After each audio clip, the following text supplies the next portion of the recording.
les 3 années séparant le martyre du Bab et la révélation du Christ sont décrites dans les hadiths comme 3 années de famine spirituelle.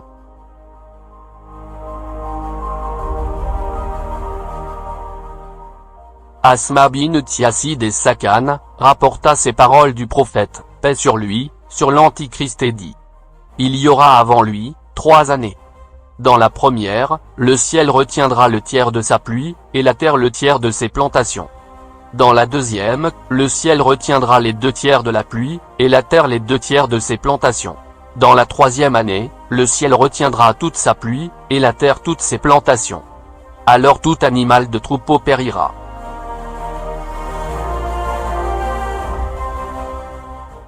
Coran Sourate Az-Zukhruf, 43.11. C'est lui qui envoie les vents, comme une annonce de sa miséricorde. Puis, lorsqu'il transporte une nuée lourde, nous la dirigeons vers un pays mort, puis nous en faisons descendre l'eau, ensuite nous en faisons sortir toutes espèces de fruits. Ainsi ferons-nous sortir les morts. Peut-être vous rappellerez-vous. L'eau descend du ciel et donne la vie à la terre morte, la parole de Dieu descend du ciel et donne la vie à l'âme morte.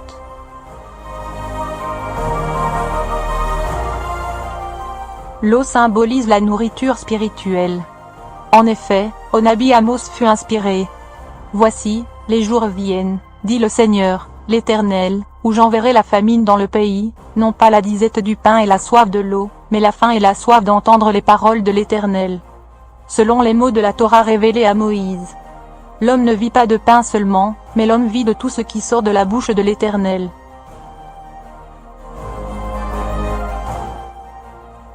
Le Bab avait révélé dans une épître, le nouveau nom à Mirza Hussain Ali, Baola, c'est-à-dire gloire de Dieu.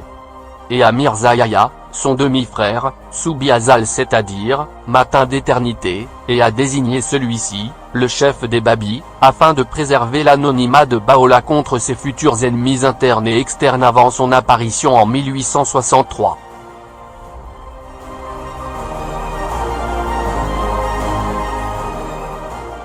Depuis le martyre du Bab le 9 juillet 1850, ses disciples font l'objet des persécutions les plus cruelles. Pendant ces sombres jours, Mirza Yahya, le remplaçant nominal du Bab, devient un être craintif, très soucieux de se protéger. Fugitif désorienté, désormais il erre dans les montagnes et les plaines du voisinage de Rasht, déguisé en derviche, une corbeille à aumône dans la main.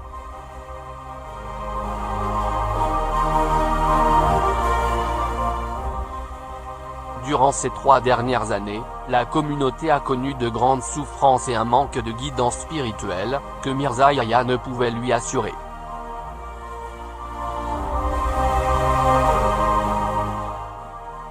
Qui est l'Antéchrist? Toute personne, qui, symboliquement s'opposera à la voie de Dieu et à ses commandements, ne croira pas à lui, ayant symboliquement écrit entre ses yeux kafara ou incroyant, utilisera la ruse, la manipulation, créera la division, sèmera le mal et la destruction, utilisera les plaisirs matériels pour séduire, qui ne regardera qu'avec l'œil matériel, celui de la perversion et du mensonge, car son autre œil spirituel est éteint. Ou qui s'autoproclamera envoyé de Dieu, pour tromper les gens, et leur demandera de l'adorer au lieu d'adorer le seul vrai Dieu.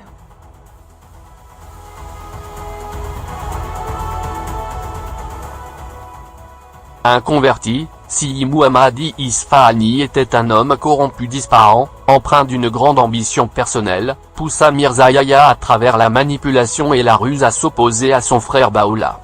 Ce scélérat trompa et manœuvra le vaniteux et mou Mirza Yahya, avec un art consommé et une ténacité opiniâtre.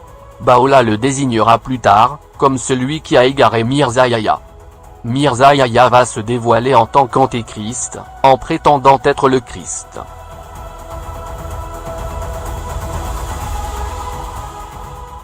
Selon Nawaz ibn Sirman, le prophète de Dieu, paix sur lui, a expliqué. Il sortira d'un croisement de 2 chemins dont l'un mène au pays de Cham, tandis que l'autre mène à l'Irak. Il usera de violence à droite et à gauche, en dépravant les gens.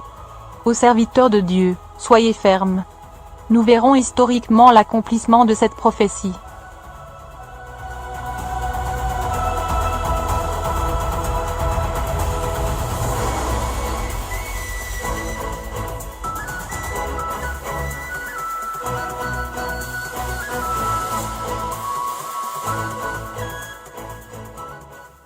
La descente du Christ est spirituelle et non physique.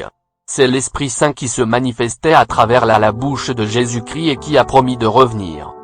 Jean 6, 51. Je suis le pain vivant qui est descendu du ciel.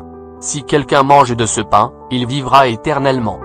Jean 6, 33, 38, 51, 62.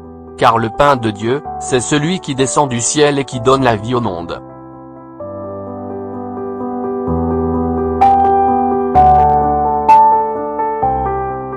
Jean 3, 13. Personne n'est monté au ciel, si ce n'est celui qui est descendu du ciel, le Fils de l'homme qui est dans le ciel. Il s'agit de l'Esprit Saint. Acte 1, 11. Et dire, hommes galiléens, pourquoi vous arrêtez-vous à regarder au ciel? Ce Jésus, qui a été enlevé au ciel du milieu de vous, viendra, de la même manière que vous l'avez vu allant au ciel. Jésus revient du ciel à travers l'Esprit Saint.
Bible, Nouveau Testament, Apocalypse. À celui qui vaincra je donnerai de la manne cachée, et je lui donnerai un caillou blanc, et sur ce caillou est écrit un nom nouveau, que personne ne connaît si ce n'est celui qui le reçoit. Le prophète Mohammed, paix sur lui, parle de la résurrection qui se fera dans une terre blanche.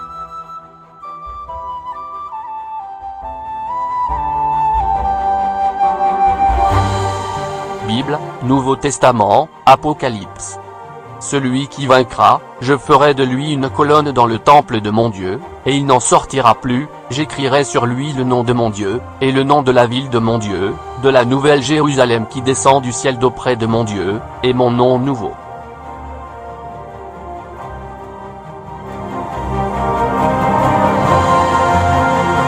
Selon les prophéties précédentes, le Christ ne devait s'appeler, ni Messie, ni Christ, ni Issa.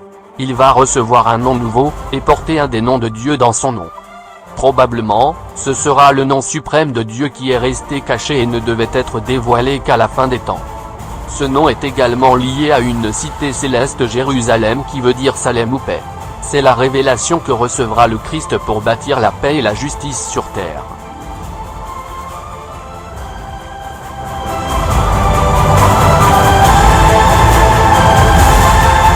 Dans un commentaire sur le Basmala, dans son Tafsir al-Tabari, celui-ci écrit: le messager d'Allah, la paix et les bénédictions d'Allah soient sur lui, a dit que Jésus a été remis par sa mère Marie à une école pour pouvoir être enseigné.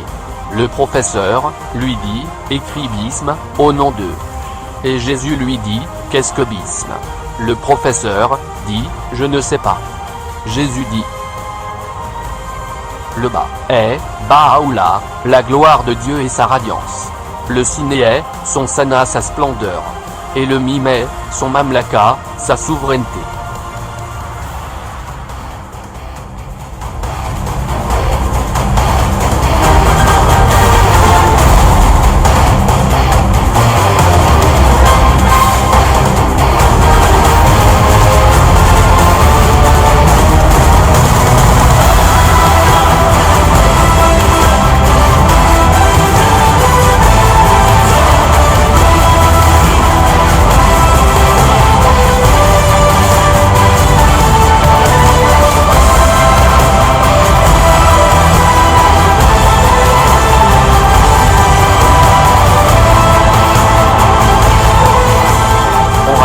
Que Uthman ibn Affan a demandé au messager d'Allah: qu'Allah le bénisse et lui accorde la paix, à propos de l'interprétation de au nom d'Allah, le très miséricordieux, le plus miséricordieux.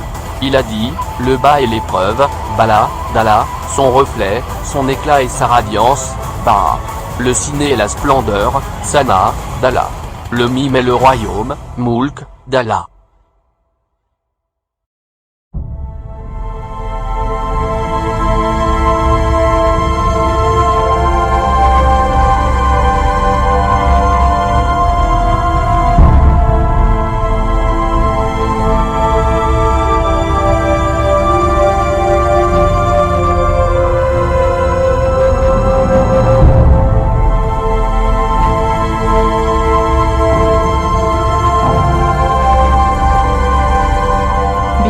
Ancien Testament, Ézéchiel, la gloire de l'Éternel entra dans la maison par la porte qui était du côté de l'Orient. Bible, Nouveau Testament, Jean, mais celui qui entre par la porte est le berger des brebis. J'ai encore d'autres brebis, qui ne sont pas de cette bergerie, celles-là, il faut que je les amène, elles entendront ma voix, et il y aura un seul troupeau, un seul berger.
Ancien Testament, Isaïe.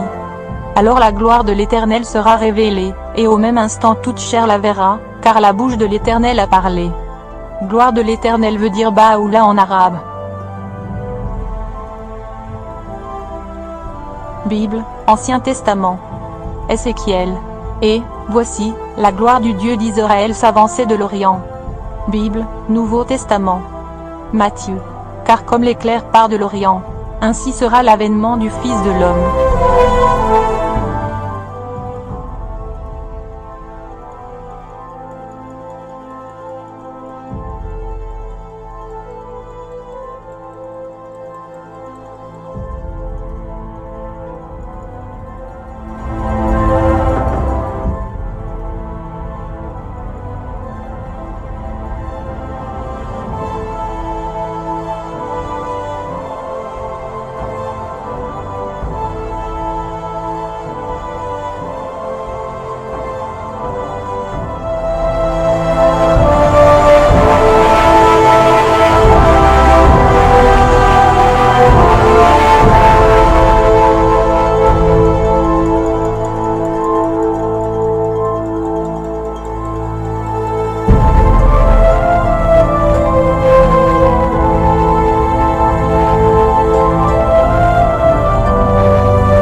Ézéchiel mentionne qu'il vit un arc-en-ciel, le signe de l'alliance de Dieu promise à Noé. Ceci aussi se passait près du fleuve de Kébar. Au centre de la vision d'Ézéchiel se trouvait la silhouette d'un homme. C'était une image de la gloire de l'Éternel. À cette vue, je tombais sur ma face. Ézéchiel. Gloire de l'Éternel, en arabe veut dire Baoula. Il était prisonnier près du fleuve de Kébar durant son exil de 40 ans.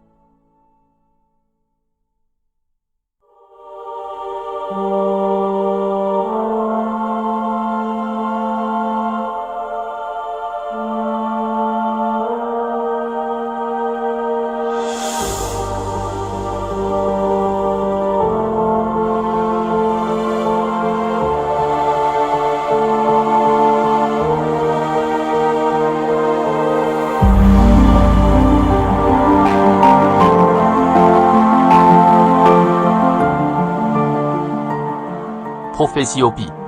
Dans leurs prophéties et concernant la fin des temps, les Hopi disent qu'entre le passage de l'humanité du 4e au 5e monde, il y aura une religion qui arrivera. C'est peut-être vrai, et elle amènera l'unité, et peut-être pas. Si elle n'apporte pas l'unité, une deuxième religion viendra, et le peuple de cette religion est connu en langue Hopi, sous le nom de Bahani, le peuple de Baha. Ni signifie le peuple de dans le langage Hopi.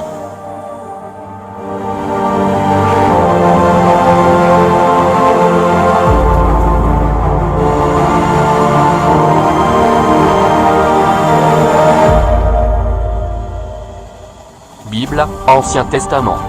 Le prophète Jérémie parle de choses qui se passeront à la fin des temps et dit « Je placerai mon trône dans Élam », dit l'Éternel. C'est le trône du Christ qui se manifestera dans Élam, Perse ancienne, c'est-à-dire dans l'Iran actuel. Le prophète Daniel a eu sa vision sur la fin des temps et de l'an 1844 lorsqu'il était à Suse, capitale de Élam. Or Baha'u'llah a reçu son message à Téhéran, capitale actuelle de l'Iran.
Origine de Mirza Hussein Ali Nouri d'Ibaha'u'llah, d'Abraham par sa deuxième femme Sarah, à travers Jessé, et via le roi David, d'Abraham par sa troisième femme Ketura, de Zoroastre via le roi Yazdigir de trois derniers rois des Sassanides. Il descend de la royauté du roi David et du roi Yazdigir de Troie. Il est un roi spirituel, car il vient pour établir le royaume de Dieu sur la terre, détrôner les rois injustes, et apporter le jugement de Dieu, la justice et la paix.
Bible Ancien Testament, Ésaïe.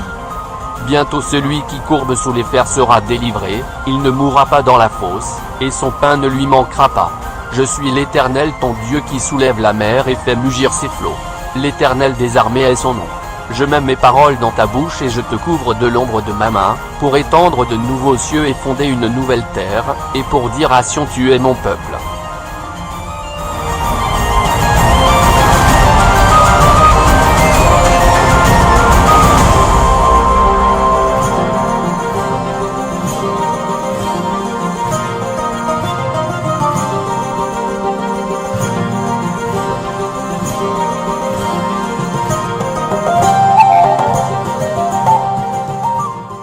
Allah fera une révélation, Wahi, à Jésus, en disant, ô Jésus, j'ai lâché des serviteurs qui m'appartiennent, personne n'a les mains pour les combattre.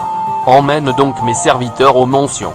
Allah suscitera alors Gog et Magog, et comme Allah l'a dit, dans le Coran, ils se précipiteront de toutes les hauteurs. Dieu va permettre à Baha'u'llah de sortir de prison ainsi que ses compagnons, pour aller en Terre Sainte, et c'est ce que nous allons voir durant l'aboutissement de son exil forcé, de la fosse noire de Téhéran vers la Terre Sainte, qui durera 40 ans, de 1852 à 1892.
Ô roi, je n'étais qu'un homme comme les autres endormi sur ma couche, et voici que les brises du très glorieux ont soufflé sur moi et m'ont donné la connaissance de tout ce qui a été. Cela ne vient pas de moi, mais de celui qui est tout-puissant et omniscient. Tandis que je sombrais sous le poids des afflictions, j'entendis au-dessus de ma tête une voix merveilleuse et infiniment douce qui m'appelait.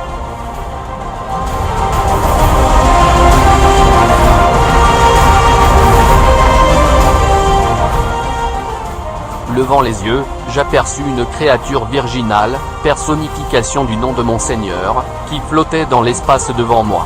Montrant ma tête du doigt, elle s'adressa à tous ceux qui sont au ciel et à tous ceux qui sont sur la terre, en ces termes.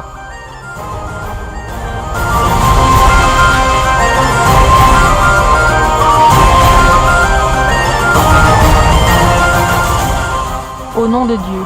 Voici le bien-aimé des mondes, et cependant vous ne le comprenez pas. Voici la beauté de Dieu parmi vous, et la puissance de sa souveraineté en vous, si seulement vous pouviez le comprendre. Celui-ci est le mystère de Dieu et son trésor, la cause de Dieu et sa gloire, pour tous ceux qui sont dans les royaumes de la révélation et de la création, si vous êtes de ceux qui perçoivent.